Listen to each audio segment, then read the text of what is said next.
नमस्कार, मेरा नाम छाया कालरा है और मैं टीचिंग प्रोफेशन से बिलोंग करती हूँ।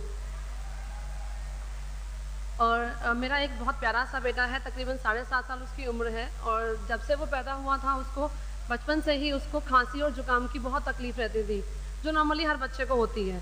सेम उसी प्रॉब्लम से वो फेस करता रहा काफ़ी टाइम तक। और जब भी हम डॉक्टर के पास जाते तो डॉक्टर उसको सिर्फ कहते हैं कि आप इसको एंटीबायोटिक्स दीजिए और कफ सिरप दीजिए। जो सिलसिला चलता रहा, जब भी देते 4-5 दिन देते ठीक हो जाता, पर लेकिन ये एक रेगुलर सिलसिला बन चुका था उसके लिए। जब थोड़ा टाइम निकल गया, हमने डॉक्टर से पूछा कि डॉक्टर क्या ये सिलसिला हमेशा ऐसे ही चलता रहेगा, क्या हमें इसे हमेशा ऐसे ही मेडिसिन देनी पड़ेंगी? डॉक्टर कहता है कि नहीं, आपका बच्चे की जैसे जैसे एज बढ़ेगी इसकी इम्यूनिटी बढ़ेगी और ये ठीक हो जाएगा। बट ऐसा कुछ हुआ नहीं। जैसे जैसे उसकी उम्र बढ़ी उसकी इम्यूनिटी और बढ़ने की जगह पे कम होनी शुरू हो गई। वो जितनी एंटीबायोटिक्स थी, एंटीबायोटिक्स के साथ साथ उसके लिए साथ में नेबुलाइजेशन भी ऐड हो गया। तो हमने डॉक्टर से पूछा, डॉक्टर नेबुलाइज क्यों किया जा रहा है इसे? देन ही सेड कि ये क्योंकि ये एलर्जी जो नॉर्मल एक कफ थी वो अब इसकी चेंज होके जो है वो एलर्जिक ब्रोंकाइटिस बन चुकी है, जो कि एज अ पेरेंट हमें बहुत ज़्यादा खलने लगे कि ऐसा क्यों हो गया हमारे बच्चे के साथ। अगर ऐसा रहेगा तो बच्चा हमारा अपनी लाइफ में क्या करेगा? क्योंकि इस प्रॉब्लम के अंदर बच्चा यूजुअली जो होता है वो ढंग से ब्रीथ नहीं कर पाता अगर वो थोड़ा सा भी खेल ले तो वही हमारे बेटे के साथ था। तकरीबन 6 साल की उम्र तक उसका यही सिलसिला चलता रहा, कफ सिरप, एंटीबायोटिक्स और नेबुलाइजेशन।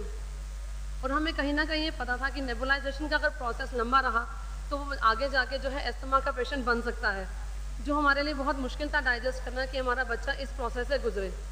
तो एक बार ये हादसा हमारे साथ ऐसा हुआ कि फिर बच्चे की तबीयत ख़राब हुई सीज़न चेंज होते हुए। तो हमारे एक फ्रेंड हमें रास्ते में मिले, उन्होंने हमें कहा कि आप कहाँ जा रहे हैं? तो सिंपली डिस्कस कि हम लोग डॉक्टर के पास जा रहे हैं क्योंकि तबीयत फिर से ख़राब है बेटे की। इससे कि आप डॉक्टर के पास मत जाइए, मैं आपको एक हनी दे के जाता हूँ, आप वो हनी इस पर ट्राई कीजिए। हमने कहा ठीक है हनी से, लेकिन बच्चा एकदम से ठीक नहीं हो सकता क्योंकि इसकी तबीयत बहुत ज़्यादा ख़राब हो जाती है। तो उन्होंने कहा ठीक है, आप मेरी बात एक बार मानिए, आप हनी ले के देखिए सिर्फ इसकी। तो हमने उनका ठीक है आप दे जाइए हमें हनी, लेकिन हमने उनकी बात को नज़रअंदाज किया और हमने उसको हनी देने की जगह पे हम डॉक्टर के पास चले गए। बट हमारी एब्सेंस में वो हनी ला के हमारे घर पे दे के चले गए। जब हम घर पे आए तो हमने आके घर पे वो हनी देखी, but way ignored it. Normally people करते हैं कि ठीक है मेडिसिन तो डॉक्टर ने दे ही दी है। सेम हमने भी उसको घर पे आके मेडिसिन दी और हमने नेबुलाइज किया। बट वही रात में अचानक से तबीयत फिर से ख़राब हुई, बच्चा फिर वही रेस्टलेस होकर सोने बिना सो पाए बैठा रहा। पूरी रात हम लोग जागते रहे, ऑलमोस्ट तकरीबन 11 साढ़े 11 हो चुके थे, हम लोग जाग रहे थे। तो हमने अपने बेटे को यही सोचा कि माय हस्बैंड टोल्ड कि वो मेरा फ्रेंड जो हनी दे के गया था क्यों ना हम उसको ट्राई करें। तो जब जैसे ही हमने उस हनी की बॉटल को उठाया तो सबसे पहला जो नज़र था हमारी उसकी प्राइस टैग पे गया कि यार इतनी महंगी हनी, 950 की कोई भी हाफ केजी हनी मिलती है मार्केट में। इट्स ऑल अबाउट, क्योंकि मार्केट में नॉर्मली जो है वो 200 और 250 के अंदर 1 केजी हनी मिल जाती है। तो वो पहला शौक था हमारे लिए उसके प्राइस को देख के। बट बेटे की जो हेल्थ थी वो हमारे लिए फर्स्ट प्रायोरिटी थी, क्योंकि हस्बैंड के फ्रेंड ने बहुत कॉन्फिडेंस से कहा था। तो हमने उनको कॉल किया कि आप हनी कह रहे हो और वो भी 950 की, इतनी महंगी कोई हनी होती है? तो इससे आप मेरे पे विश्वास करिए और एक बार हनी दे के देखो इसको।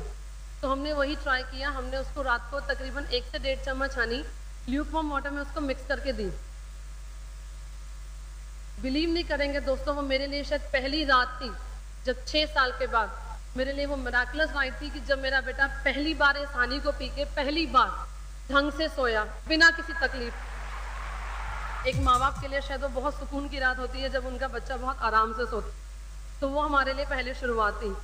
जब ये रात में उसको मेडिसिन से हनी से हमें आराम आया तो हमने ये हनी 3-4 दिन उसको लगातार दिन में तकरीबन 3 टाइम उसको हमने ल्यूकवार्म वाटर में 1-1.5 चम्मच मिक्स करके दी, जिससे उसका जो प्रोसेस था विद मेडिसिन, कफ सिरप और नेबुलाइज हमने उसको नहीं किया। जब हमने उसको सिर्फ हनी और एंटीबायोटिक्स दिए, उसकी जो मेडिसिन नॉर्मल चल रही थी, 4 दिन के बाद जब हम डॉक्टर के पास गए कि नॉर्मल रेगुलर चेकअप के लिए कि पूछे कि कितने दिन वो मेडिसिन कंटिन्यू करनी है, that was again a miracle. Doctor said कि नहीं, आपको उसको मेडिसिन कंटिन्यू करने की जरूरत नहीं है क्योंकि जितना कंजेशन था वो सारा रिलीज हो चुका है एंड उसकी चेस्ट बिल्कुल क्लियर है।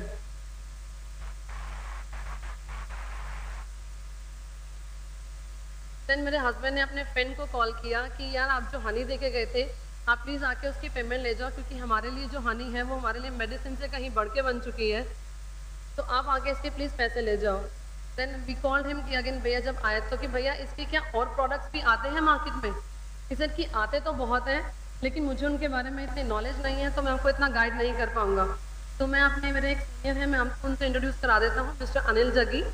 तो then we introduce with mister Anil Jaggi, तो हमने उनसे बात की। तकरीबन 1 डेढ़ घंटा जब उनसे हमने बात की, उन्होंने हमें हमने डिस्कस किया उनसे कि बेटे को तकरीबन पैदाइश से ही ब्रोंकाइटिस की प्रॉब्लम है।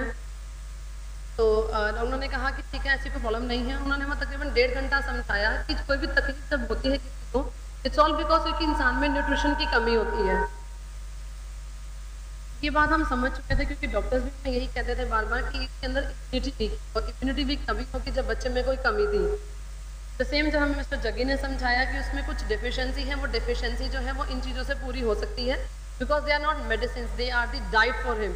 अगर ये डाइट है तो हमें इतनी बात समझ में आई 1.5 घंटे में कि ये डाइट है उसके लिए और इसका कोई नुकसान नहीं है, क्योंकि एंटीबायोटिक्स का नुकसान देख चुके थे हम, क्योंकि बेटा हमारा जो एक नॉर्मल जो कफ से एलर्जिक ब्रोंकाइटिस बन चुका था।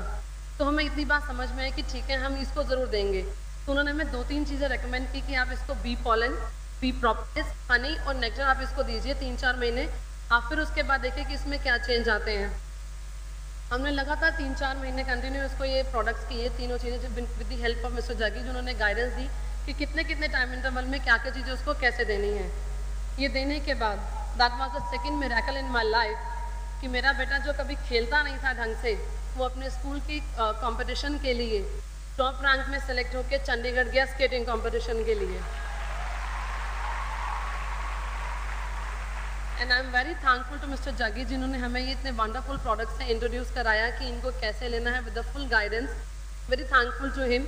And second thanks to mister Amarjeet Ubi sir, because he introduced these products in India, otherwise we not be able to get this product.